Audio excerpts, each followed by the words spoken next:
Good morning, everyone. Sabah al khair.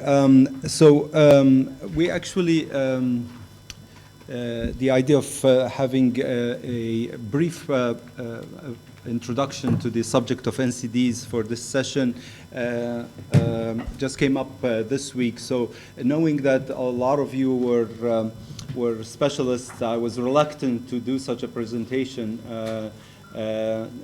But knowing also that some of you may not necessarily be NCD specialists, and we may have also students in the rooms, please forgive me. I'm going to review things that are familiar to you. Yes. So for this session, we are going to bring together three perspectives that really touch on three subjects are of crucial importance throughout our discussion. For this session, we're actually going to raise questions rather than provide answers that touch on three dimensions. The first dimension is the dimension of adaptation of a global agenda for research and how this fits with public health priority. The second is that how we move from once we've generated some research into policy impact. And the third presentation will be about what the roles of academic institutions ought to be in terms of translating this evidence and the knowledge translation component of it into impact. As you could imagine, if you look at your agenda, the very last session is also tackling some of these same subjects. So this is a discussion that starts with this morning and continues throughout the day.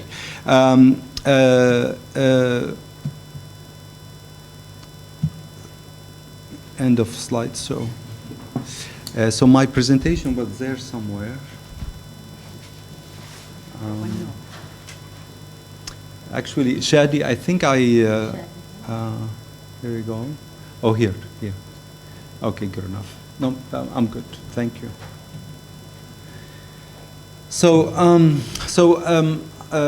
I looked last evening at reviews of NCDs in the Arab world.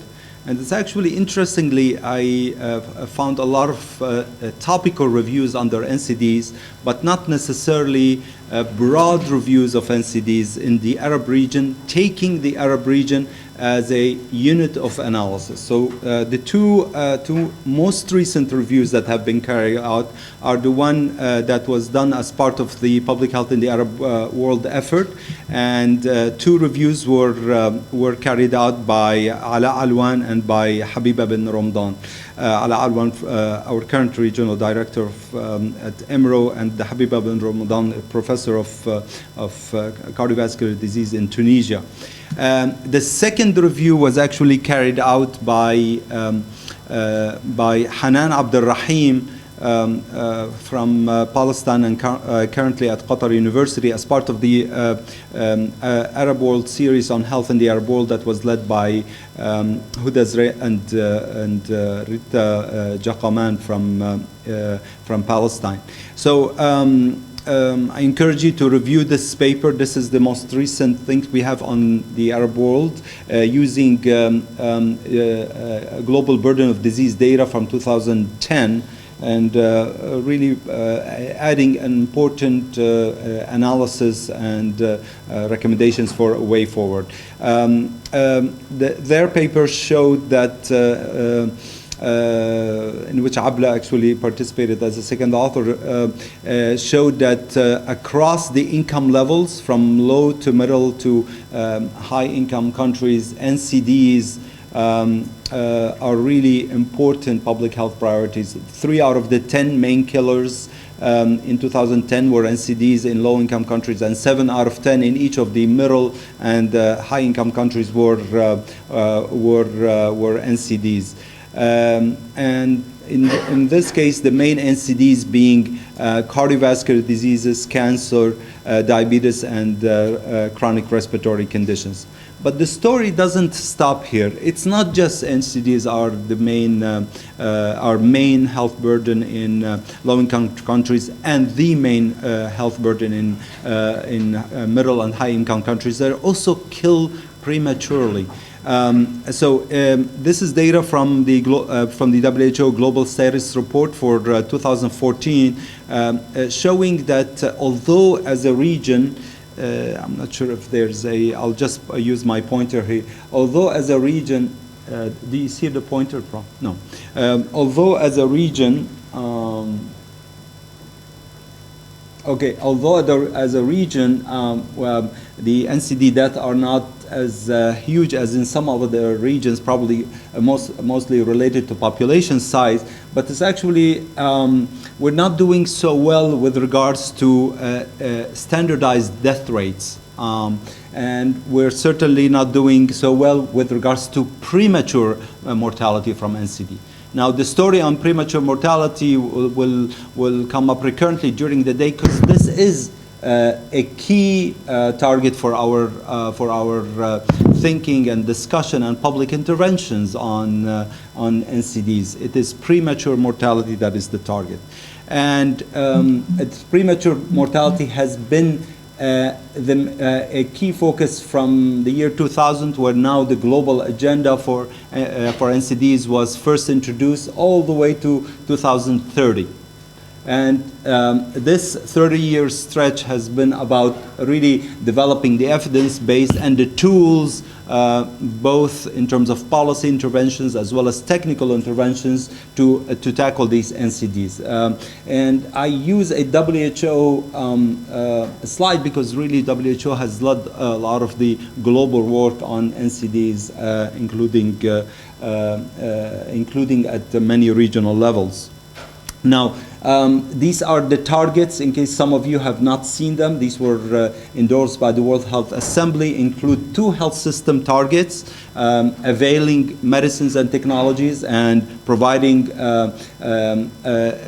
treatments for high-risk individuals, and the rest are risk factor targets leading to the ultimate goal, which is reduction in premature mortality from NCDs by the year 2025.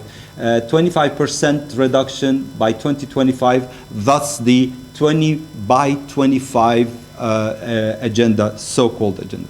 So we looked at what can contribute really the most to achieving this target by the year 2025.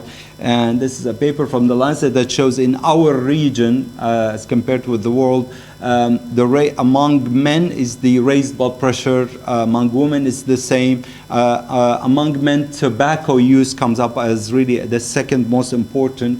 And just acting on the risk factor alone through essentially a public health population-based approach, you get very close to to achieving the targets, let alone addressing some other agenda items. So this is the regional agenda endorsed by our ministers of health. It's important that we refer to this because we can hold them accountable to this agenda. They've endorsed it, they signed on to it, and includes interventions in the areas of governance, risk factors, health surveillance, and healthcare. And there are 10 indicators to monitoring the progress on this agenda. How well we're doing on this? We now actually have a recent publication from 2015 detailing how each country is doing with regards to implementing that priority agenda that's endorsed at both the regional and the global level. And we will refer to this, so this is just an example of Lebanon, but we could have taken any country. Coming back to the subject of this conference, research on NCDs has been the subject of a global consultation that came up with recommendations, and even an actual regional consultation came up with a set of recommendations, all good and nice. But the agenda on NCDs has evolved so much in the past 6 years that even a revision of that mainstream agenda needs to be reviewed.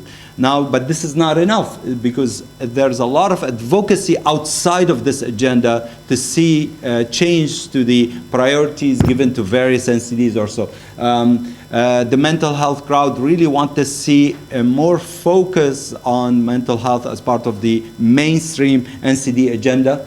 The Lancet NCD Poverty Commission wants to see more focus on NCDs of poverty, looking at the poorest of the world, at the bottom 1 billion, that have an actually disease profile that's different than our mainstream NCD agenda. And in our region, very importantly, we now have to deal with this subject of NCDs and emergencies, what to do with this, and whether there's a whole research agenda and policy agenda related to that we hope to tackle in this day. Let me close here and start welcoming our colleagues in this session. It's easy to welcome colleagues who are so prominent in global health.